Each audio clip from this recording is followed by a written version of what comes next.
Okay, so in this section, we're going to talk about transformations of log. So here's the parent function, log x, right? Where the base is 10. So we're going to say log of x. And here's my parent function for logarithms, right? Y equals log x.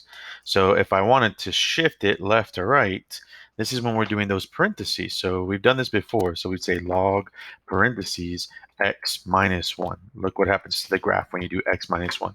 It's shifting over 1 unit to the right. Everything shifts over.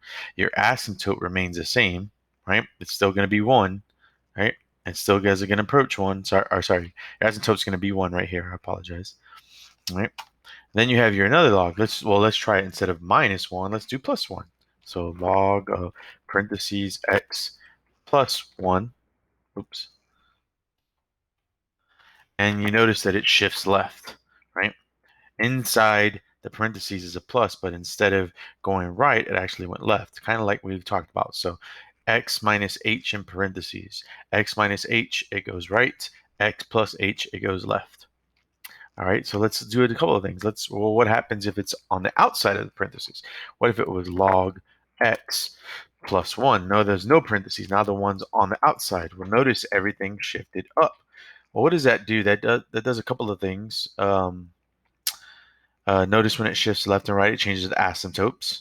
Okay, when it shifts up and down, doesn't change the vertical asymptote. It just kind of changes your intersections.